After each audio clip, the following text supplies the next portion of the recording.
Hi, I'm Jeremiah. Welcome to Up at Night. This podcast is all about learning from thought leaders, academics, and professionals based on one fundamental question. What keeps you up at night? Hey everyone, I hope you're doing well. Today I'm thrilled to be joined by Pablo Stevenson. Pablo is not only a guy I know personally, we almost worked together back in the days with Polysleep. Almost. And he is also now the CEO of Teddy.app, and we're going to talk a little bit about that, but I also want to dig into Pablo's extensive career, knowledge about entrepreneurship, and I'm super excited to have you with me. So thank you for being on the pod today. Thank you for the invitation. Super glad to be here. Awesome. So let's jump right into it. Tell me, what's your journey and what brought you from your early days as an entrepreneur to where you are today, trying to push Teddy.app? Well, my journey starts probably, I always had that sense of being an entrepreneur, especially when you're young. You start doing things like, I had this window washing company. I had this, house cleaning company when you're young. Try to make a few dollars at the end of the day. So my vision was always to work for myself and build something that is going to stay for quite a time and will work with different peoples from different places and have something that is really cool that fits really my vision and the culture that I wanted to create. So, after those teenager projects and entrepreneurial adventures, I went to study in video game design. So my first love was always video games. I'm a big video game player, not now because I'm a dad, but back then I was one. But I really love the aspect of creating again stuff there. So just after I finished school, someone told me, someone is going to recruit you quite fast because now Montreal is booming in terms of in the video game industry. It was the beginning of Ubisoft in the Island, I recall, and I had received two invitations to work. One for Ubisoft as a game tester, so dream job, obviously, and the other one was with Lotto Quebec. So Lotto Quebec were working at that time in creating video game lotteries on CDs. They don't exist anymore, but just imagine you have those small games that you work on, you unlock, and you can unlock prizes and everything. So I had two options. One was funnier, obviously, than the other, but the other was paying 3 times more than the Ubisoft. So I was like, what's the best option for me? And I decided to take a risk. And the risk was, I'm going to take the money in that case. Because most of the people, especially when they are out of school at that time, they wanted to go directly, into that video game company to pursue a career. But for me, that's where the moment I understood that, choosing that was a temporary move because I wanted to create something else. So I worked for maybe 2 years at Lotto Quebec, even a year and a half, to be honest with you. And I managed to bank some money there because I was paying 3 times more. And with that money, I started, to develop a business plan. And something that I really love was communication, graphic design, communication, websites. So I started to have some clients on the side, for website design. One client led to another, 2, 3, and you start to being in a position where you need to hire someone for the first time. So that was my position. I hired someone, then 2, then 3, and that small project became basically an agency. So I built this agency called Resac that has been in Montreal based in Montreal, but with clients everywhere in Canada for 17 years. We managed to get a team of 30 people. We managed also to be 3 times in a row one of the fastest growing companies in Canada, 3 times in a row as well, or one of the best places to work certified in Canada. So I really believe that I didn't create the biggest agency, in Montreal or in Canada, but definitely one of the best agency in terms of culture and talent. And people really love to work there. I had a lot of people come back to the agency. And for me, what that is mainly, I'm pretty sure it's the same for you. When you have people come back at the company, you did a very good job because people tried something else bigger, probably more paying and everything, but not as rewarding as something that you built. Afterwards, that's, long story short, After 17 years, I had an opportunity, one of several, but to consider an acquisition. So I decided to move. After 17 years of doing the same thing, can be extremely interesting, but sometimes you need something else, something fresh. And I wanted to try something else in a different industry as well. And I decided to give the green light to this acquisition. So it was quite challenging. We're going to talk about that, I'm pretty sure. And after 2 years of contract-based retention during the acquisition, I was, free again to start my own ventures. And so I went back to something I really like, again, creating company cultures. And that's what I'm doing today at Teddy.app, basically. There's 2 points I want to piggyback on. Go ahead. Because one is often a struggle for many entrepreneurs. Yeah. And it's the moment you have to acknowledge and accept that you will need to delegate. Yeah. And to do that well, you got to be extremely good at hiring people and communicate your vision, your mission, and find these similarities in terms of, values. So my first question will be, how did you manage to do that as a young entrepreneur with a bit of money on the side? Because like you said, I remember visiting your agency, and what struck me outside of, the pitch and all that was the vibe, was Yeah. the people in the office. And that's always a good thing to see. Yeah. How did you build that from the ground up? To be honest with you, I found out that my role as a CEO or manager is not managing people, it's vibe management, basically. That was my main role. And it's something that I'm really lucky because it's quite natural. I don't know if it's a talent or pure luck, but I managed to find the right casting for the agency. You have a lot of talent there, but it doesn't mean that talent is compatible with the culture that you have in place. So I think that the proximity and I think that the I don't know, a trust level or a trust relationship that creates on first one during the interview process, actually, Yeah. this is extremely important. This is where you see if you're going to bond or not with the person. This is even if the person is the most talented out there, it doesn't mean, again, that it's going to work. So I was deeply involved in the hiring process. A lot of, what you were talking about delegation. I will never delegate that. That's for sure. I want to meet the person. I want to ask the right questions. I want to know about that specific person, and personally speaking as well. This was for me probably the most important element. Never delegate the hiring process. I know that there's a certain extent, it depends on the business size, that you have an HR department for that, obviously. And obviously, you need to be hiring that HR department if you're a CEO that wants to delegate that.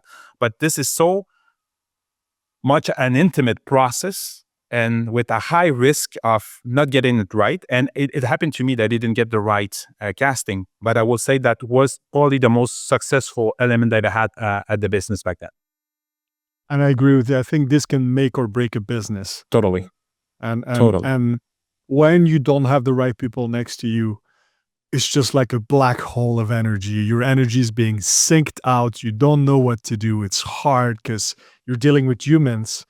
Exactly. Nobody likes firing people. Nobody likes to tell them, well, you're not at the right place. So exactly. I agree.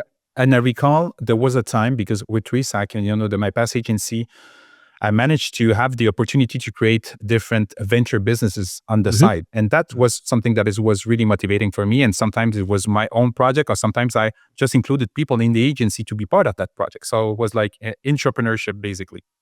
But back then, there was a project that took a lot of my time and focus. And I will not necessarily do it again, but it was an interesting project, an opportunity to explore again something with the VC world, and something that I didn't touch in the past. Takes a lot of focus, so I decided to hire management, someone to really replace me on that side of the agency. So I wasn't involved as much in operations and day-to-day operations. And after 3 months, 4 months, I started to see the shift in people's morale. I will say it was kind of different. People wanted to. They were telling me, I have another job opportunity elsewhere that I want to explore. Yeah, but that's kind of strange because it's not necessarily the best company. So they didn't want to. I think people didn't want to break my heart with the real reason, But at the same time, the pattern was there, numbers were there. That my people were leaving the company, and I felt the vibe again wasn't at the Wasn't level there. that it was Yeah. before. So probably it was a high investment for me because I needed to invest extra cash into that person and also putting my focus elsewhere. But it ended up costing me a lot. So this is something I will not do again. I will think twice again, especially when it comes to hiring and vibe management. Doesn't You can be outside of the business, but you need to have a deeply and strong influence into the vibe and Yeah. the energy of the company. If you don't have it, you can be there once a week, a pep talk. That can be it, But if you're not, you're unable to provide that to your team, it's gonna change. It's gonna be for the worse, probably. It's like if the glue's missing. Totally, totally, or a low quality glue that you have. So that's a good segue to my second question, which is some people with experience will tell you, rather you do it or not, you need an exit strategy. And you've been through that after a long time. It's a hard process. I personally didn't go through that yet. I don't know if I'm going to go through it, but it's hard. And what would you say to entrepreneurs who don't have an exit strategy? Why should you have one? So for me, the first thing was during that process, you get to know yourself a lot. This is important. When I had this opportunity to, get acquired, it's a dream for many entrepreneurs, to get to the next level. It's, are you really ready to let your baby and to give your baby to someone else? That's the first thing. For me, absolutely. I didn't have and it's crazy what I'm saying. Sometimes I feel that entrepreneurs are really, they feel it's part of the family. It's part of your life. 17 years you've been doing that. Wow. It's part of you. Yeah, it was part of me, but it wasn't me. Okay. It was something else that I was seeing externally. It's just like a kid, for example, that leaves home or for university or something else, Yeah. you're proud at the end. So that's the idea that I feel that it is really important. For me, I was there already. So I was open, to explore opportunities and get to a next level. But what is important, I will say, is what we call the 3 C's in an acquisition. So the first one is cash. You want to be sure that you're going to have enough cash if you want to change lifestyle, or you don't want to think about savings anymore for your retirement. This is a good occasion to define what you really want. This second C is going to be control. You have the control to take the right decisions that will bring you the business during the acquisition process to the next level. And the third one is culture. Is the culture compatible? And I will say that most entrepreneurs, especially when it's their first acquisition or exit, they see that in that specific order of importance, but it's actually the opposite. The opposite. You need to see culture first. And why? Because culture will drive the fact that you're going to have control or not to take the right decisions for your business. And the right decision for your business will end up generating cash at the end. So this is my first recommendation. I experienced it the other side, to be honest. I was like 90% of entrepreneurs, like this is the chance of a lifetime and everything. And something I want to tell, if you're an entrepreneur, you've been in business for a very long time with one business, multiple business, you can do that again. It's a strength that some people forget to have because they're in a specific industry. I only know that industry. No, you know how to manage people. You know how to be a vibe manager. You know how to bring to face challenges with nobody helping you. This is being an entrepreneur, so you can definitely do it again. That's the easy part, to do it again, and you can take me as an example for that. But yeah, so during those 3 C's are extremely important, and culture, again, the most important. And what I found out, this is again my personal experience on that, is that what is important to ask to the person or the company that wants to acquire you is, what's your definition of culture? Not what is your culture like. Everyone's going to tell you like, it's amazing, people are really cool, they're all friends together, blah, blah, blah, blah. What is your, again, definition of culture? And this is the most important probably thing that you're going to ask. For me, this is personal. Again, for me, I'm pretty sure that many entrepreneurs will identify with me as well. Culture is your identity. We're in Quebec, when they talk about culture, it's our identity. For a company, probably it's going to be, for me in that case, it was exactly that. So identity sets rituals, sets the way you operate, sets the way you talk, you communicate, you picture yourself, and defines what is important for you as an individual and for the business. So this is the important part about identity. Some companies out there, especially bigger ones that have, you need to beat quarters every 3 months and everything. The culture is completely different. The culture, it's based on operations. Operations is the culture. So It's a big machine, and it it's a has a big lot of machine. cogwheel. Yeah. Exactly. For them, that's the operations. That's the culture. So it is not about identity. Identity is more like, I feel like a hippie saying that, like, it's identity, but it is extremely important when you're exiting your business. So definition of what is, again, the culture at your workplace, and see if it's compatible. If it's not compatible, but you want to do the deal, do it as fast as possible. Don't wait for it. And something I always say is that as an entrepreneur, something that we're doing a lot, it's being perseverant. Perseverance, it's super important. Continue. If it doesn't work, do it again and again. You don't have time when there's an acquisition and you have an earn-out strategy. Perseverance is a luxury that you don't have. So you need to take the right decisions, and the right decisions, it's based on speed. How fast can you manage to make a change in the company? And again, if the culture is not compatible and you want to do the deal, your first objective should be, how can I strip my existing company and change it to this new one as soon as possible? Because if it's going to happen, it can be a very long and painful road, or it can be something that you just, remove And as it you quite said, fast. from what I've heard, is what's very hard for us entrepreneurs is to understand that in an acquisition process, very often the people we're going to talk to are accountant, lawyers. Totally. They're not Yeah. entrepreneurs. They're gonna try to find something to make this deal sweeter for them, not for you. And that's why I've heard, like, the process shouldn't take too long by the time you have interest to the letter of intent, to the legal aspect of it. If not, Totally. there's something fishy.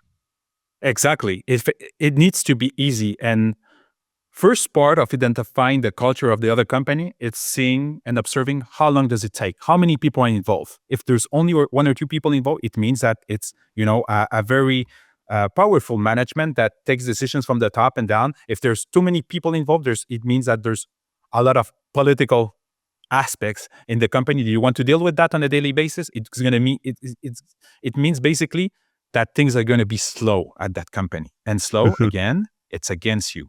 And I'm seeing a lot of entrepreneurs, when they have this letter of intent or term sheet for the first time, they're not too sure about it. The question that they should ask is this negotiating against me or not? Like time, is this money, control? Negotiate for you what is important. And again, negotiating for you is sometimes letting control and responsibility to other persons and just deal on what is important for you, for your earn-out. I know sometimes people, it's not your business anymore. This is something that is important to mention.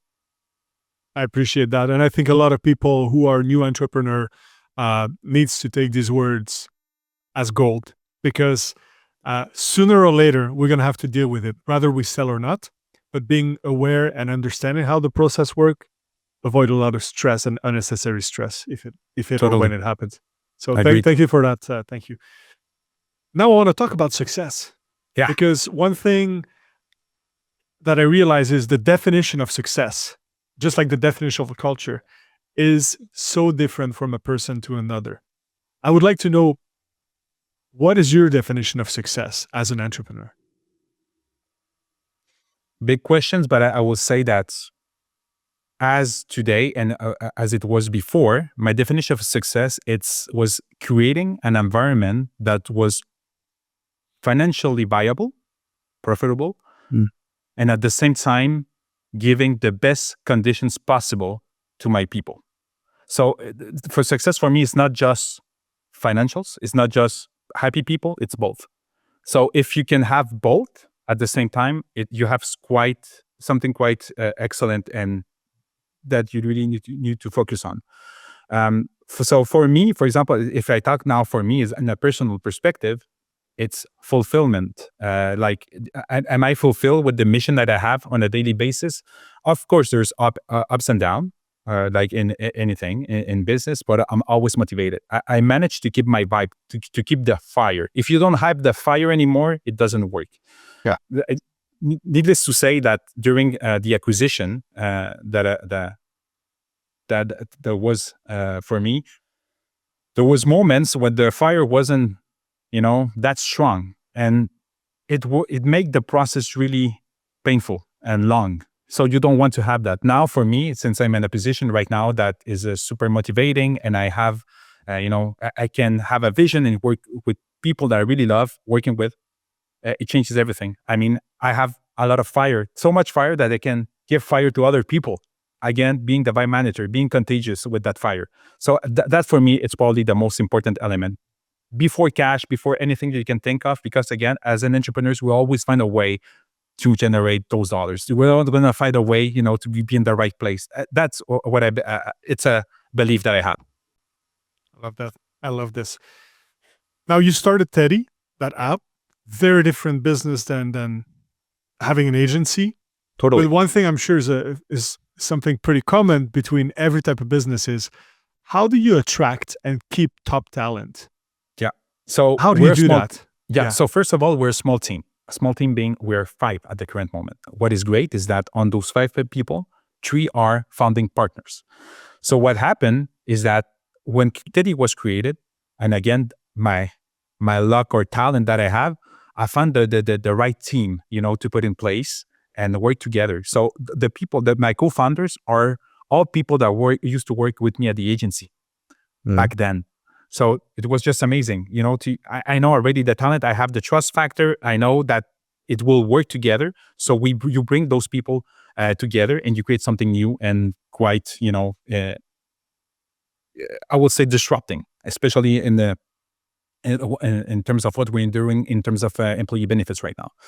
But yeah, I will say that we keep the vibe, and I found out that I do carry the fire, the vibe, but my co-founders carry it as well. So we have unlimited amounts of fire. We can set everything on fire right now.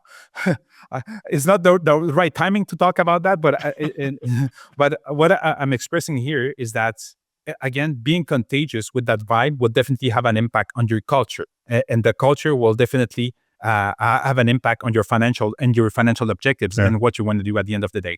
So this is what we're doing. So we're a small team of 5 with a lot of freedom to do. We definitely tell each other what we're doing.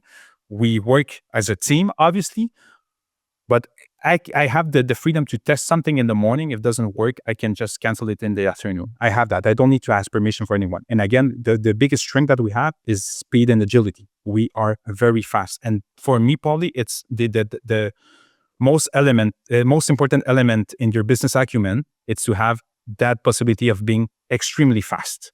So for being fast, you cannot be fast if you have a team of 500 people, or like a structure with 25,000 managers. You need to be extremely fast, but you need to be confident and trustable of the people you're working with. That's the main, I would say, magic element that is needed. So speed, being nimble, being able to readjust quickly, being bootstrapped, know what you're doing on the ground, and Exactly. Like I'm the marketing department at the company right now. And I can do a lot of things because I'm testing stuff for, I'm just challenging the way we used to do at the agency. Sometimes I was working at my agency, I said, this doesn't really make sense for this client. This client is super fast. It's nimble. It's a startup company. They're growing like this. We cannot have like 25,000 runs of revisions and this and that. We need to be fast and be a real partner. Now more than ever, I know what an agency really needs to be if they want to work with clients such as Paul, you and me today. So that's the idea. So yeah, I love that. And fast. 2 or 3 things based on your experience you're doing at Teddy that you wouldn't do without that experience. 3 things that really change in the way you manage your business that you were not necessarily aware when you started your previous ones. Again, when I started my previous businesses, I was obsessed with growth in terms of employees. I don't know why, because probably I was seduced by the approach of bigger agencies that they have a lot of people. They have one floor for creatives, one other floor for media planners. And I was like, oh, this is amazing. It's so huge. It's amazing. But again, I found out that I'm doing probably exactly the same work, if not even better, Better. Yeah. because I'm 100% focused. I'm talking to clients on a daily basis, co-founder-led sales. So this is important. So you definitely have today in 2025 the capability and the capacity to do a lot of things. You don't need an agency for anything for that. Or you need to test new things, obviously. But I would say that this is the first element. So probably in the past, I will have done something different. I will need to hire an agency. I need to no, you can start doing it directly and at home. And once you cannot do it anymore, hire the right people. But I will not start by hiring the right people. Start with yourself, and you're gonna learn a lot in that. So yeah, obsessed with employee growth doesn't make any sense, to be honest. Today, I'm obsessed with changing the lives and the perspectives of different businesses across Canada. I have a different mission. My mission today is to democratize benefits for all businesses in Canada, from 1 employee to 500 employees. Doesn't change a thing. And I'm pretty sure that what we have today definitely moves the needle in terms of benefit with something that is more, I would say, innovative, more modern, and more flexible. And that's what the market needs today. So a lot of innovation. I would say that I allow myself to conduct that I didn't did in the past, basically because you have a cash constraint. You're in the service business. You don't know exactly. You need to check your cash flow. It doesn't mean that we have unlimited money today, but we definitely have more, I would say, openness to risk. And this is great in the startup world. This is something that I really love. And I think that's why also the economic model of VCs, incubator, and all are can be a trap, but are also very good, because if you don't have a lot of money, starting a business can add a stress that will make you slow down on certain decision that where you shouldn't slow down. Exactly.